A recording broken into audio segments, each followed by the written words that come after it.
ایک بادشاہ تھا تو منصف اور عادل، پر اس میں ایک عادت بد تھی، اسے بیٹی سے بہت نفرت تھی۔ اللہ کی قدرت کہ اس کے ہاں پہلا بیٹا پیدا ہوا۔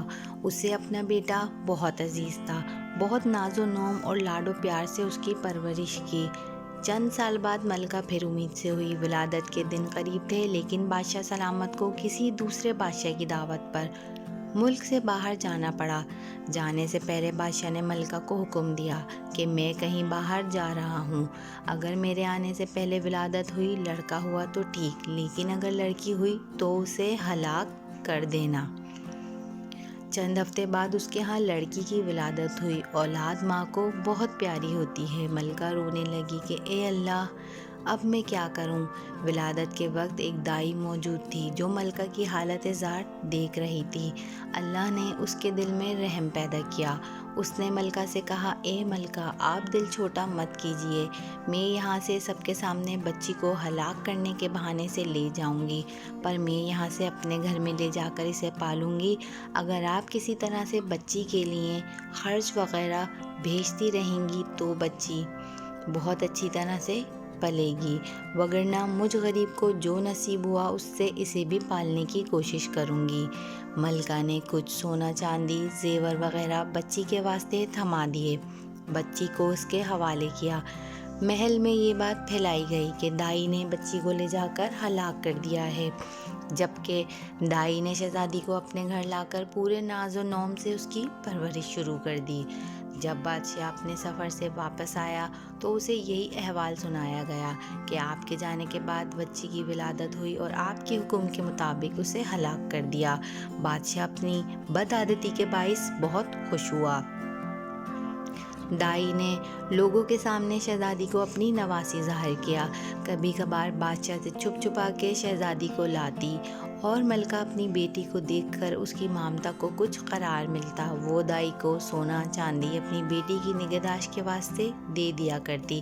چونکہ شہزادی کی پرورش اچھے طریقے سے ہو رہی تھی، اس نے خوب قد کاٹ نکالی۔ خوبصورت تو تھی ہی، اس لیے جوان ہوتے ہی دنیا کے سامنے شہزادی نہ ہوتے ہوئے بھی شہزادیوں کی طرح دکھنے لگی۔ ایک دن بادشاہ کی سواری شہر سے گزر رہی تھی، اسی وقت شہزادی اور دائی بھی اسی راستے سے گزر رہی تھیں۔ بادشاہ کی نظر شہزادی پر پڑی، پوچھا، یہ کون ہے؟ وزیر نے کہا، یہ اس بیچاری عورت کی نواسی ہے۔ بادشاہ نے حکم دیا، مجھے یہ بہت پسند آئی ہے، کل اس کے گھر میرا رشتہ لے کر جانا۔ چونکہ حقیقت کا کسی کو پتہ نہ تھا، اس لیے دوسرے دن وزیر، وکیل وغیرہ دائی کے گھر بادشاہ کے لیے اس کی نواسی کا ہاتھ مانگنے گئے۔ اب تو دائی کے اوزان خطا ہو گئے کہ یا اللہ، اب میں کیا کروں؟ اس نے صاف انکار کرتے ہوئے کہا، میں ایک غریب ہوں، میری نواسی بادشاہ کے لائق نہیں، اور نہ ہی بادشاہ کا کسی غریب سے رشتہ جوڑنا صحیح ہے، اس لیے دوبارہ اس سلسلے میں میرے گھر مت آئیے گا۔ بادشاہ خود تو نہیں آیا، لیکن دائی کے گھر رشتے کے لیے بہت سے بندے بھیجے۔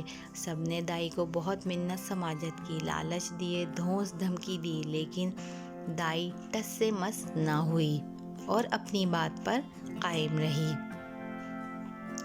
تب بادشاہ نے حکم دیا کہ دائی کو پکڑ کر خوب سزا دے دو تاکہ وہ رشتے کے لیے مان جائے۔ سپاہی دائی کو پکڑ کر بادشاہ کے سامنے لائے اور انہوں نے اسے خوب کوٹ کوٹ کر پیٹنا شروع کیا۔ سپاہیوں نے دائی کو کپڑے کی طرح نچوڑ کے رکھ دیا۔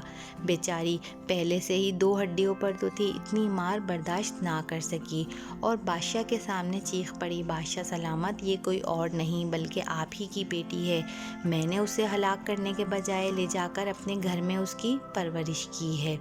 اب بادشاہ کو احساس ہوا کہ وہ کیا غلطی کرنے جا رہا تھا۔ خدا نے اسے گناہ عظیم سے بچایا۔ وہ اور زیادہ غصے میں آ گیا، اپنے بیٹے یعنی شہزادے کو بلا کر حکم دیا کہ اپنی بہن کو جنگل میں لے جا کر قتل کر دے اور اس کی آنکھیں نکال کر اور گردن کا خون لا کر مجھے دکھا دے کہ مجھے یقین ہو جائے۔ شہزادہ پریشان ہوا کہ وہ کیسے اپنے ہاتھوں سے اپنی بہن کا قتل کرے، اس کی آنکھیں نکال لے اور اس کے گردن کا خون لا کے باپ کو دکھا دے۔ اسے کسی صورت یہ گوارا نہ تھا، اگرچہ اسے اپنی بہن کے متعلق تو اب معلوم ہوا، لیکن وہ یہ نہیں چاہتا تھا کہ اپنے ہاتھوں سے اپنی بہن قتل کرے۔ لیکن اسے پتا تھا کہ بادشاہ ہر صورت اپنی بیٹی کو ہلاک کرنا چاہتا ہے۔ اس نے اسے قتل نہیں کیا تو بادشاہ دونوں کو ہلاک کر دے گا۔ مجبور ہو کر اپنی بہن کو ساتھ لے کر جنگل کی طرف چل پڑا۔ جب دونوں جنگل پہنچ گئے تو بھائی کی محبت بہن کے لیے جوش میں آ گئی۔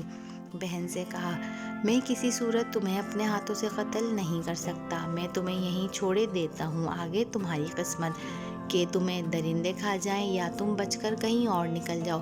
لیکن بہن نے بھائی کا ہاتھ پکڑ کر کہا، نہیں بھائی، تم مجھے قتل کر دو، میری آنکھیں اور خون لے جا کر باپ کو دکھا دو، نہیں تو وہ تمہیں مار دے گا، جو مجھے کسی صورت گوارا نہیں۔ دونوں بہن بھائی ایک دوسرے کے گلے لگ کر رو پڑے۔ آخر کسی طرح بھائی نے بہن کو منا لیا۔ شہزادی آنسو بہاتے ہوئے گھنے جنگل کی طرف آہستہ آہستہ جانے لگی۔ آخری بار پلٹ کر بھائی کو دیکھا اور جنگل میں گھس گئی۔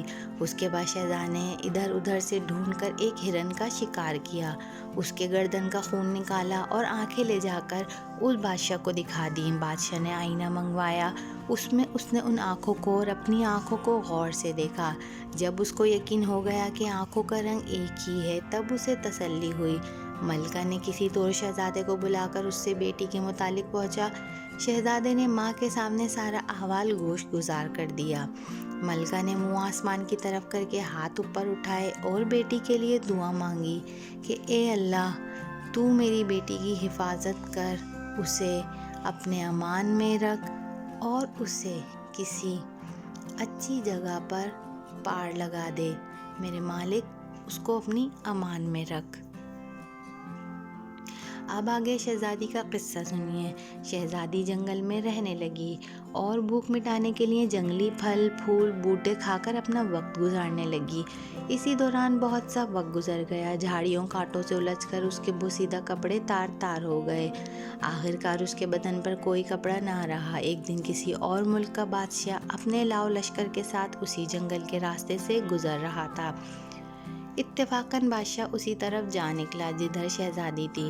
جب شہزادی کے کانوں میں کسی گھوڑے کے قدموں کی آہٹ پڑی تو جلدی جلدی کسی گھنے درخت پہ چڑھ گئی اور اس کے بڑے بڑے پتے توڑ کر اپنی ستر پوشی کی اور پھر جلدی سے چھپ کر بیٹھ گئی۔ بادشاہ بھی اسی درخت کے نیچے ٹھہر گیا۔ درخت گھنا اور سایہ دار تھا۔ ایک طرف اپنے گھوڑے کو باندھا اور درخت کے سائے میں کپڑا بچھا کر تھوڑی دیر سستانے کی خاطر لیٹ گیا۔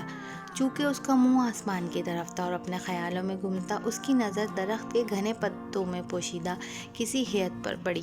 وہ اچھل کر کھڑا ہو گیا اور بلند آواز سے کہنے لگا، اے اللہ کی مخلوق، تم کوئی پری ہو، فرشتہ ہو، جن ہو یا کوئی انسان، جو بھی ہو، اپنے آپ کو ظاہر کرو، میں تمہیں کوئی نقصان نہیں پہنچاؤں گا۔ شہزادی نے پکار کر کہا، اے مسافر، میں ایک لاچار لڑکی ہوں، میرے جسم پر کپڑے کے نام پر کچھ بھی نہیں ہے۔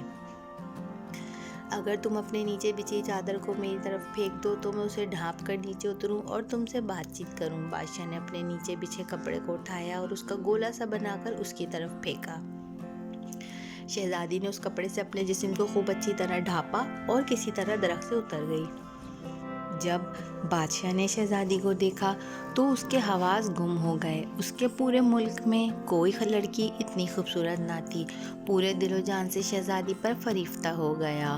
جھٹ شہزادی سے کہا، میں ایک بادشاہ ہوں، اگر تم برا نہ مانو تو میں تم سے شادی کر کے تمہیں اپنی ملکہ بنانا چاہتا ہوں۔ اندھا کیا چاہے، دو آنکھیں۔ شہزادی نے حامی بھری، وہ بھی ایک ایسا بندہ چاہتی تھی جو اسے عزت دے۔ بادشاہ خوشی خوشی شہزادی کو لے کر اپنے ملک روانہ ہو گیا اور اپنے ملک پہنچتے ہی بادشاہ پہلے وزیر کے گھر جا پہنچا اور اس سے کہا، ایسا سمجھو کہ یہ تمہاری بیٹی ہے، میں کل رشتہ مانگنے آؤں گا اور شادی بیاہ رچا کر اپنی امانت یہاں سے اپنے محل لے جاؤں گا۔ وزیر نے آداب بجا کے کہا، بادشاہ سلامت، آپ پوری طرح سے تسلی رکھیے، یہ اب آپ کی امانت ہے اور میری بیٹی، جب آپ کا دل چاہے اسے بیاہ کر لے جائیے۔ بادشاہ شہزادی کو وزیر کے گھر چھوڑ آیا۔ کہانی کی طوالت کی بنا پر اس کہانی کو 2 حصوں میں تقسیم کیا گیا ہے۔ یہ ہے پہلا پارٹ، اور اگر آپ دوسرا بہت انٹرسٹنگ پارٹ پڑھنا چاہتے ہیں تو میرے چینل کو سبسکرائب کیجئے، اسی چینل پر اس کا دوسرا پارٹ بھی اپلوڈ ہے۔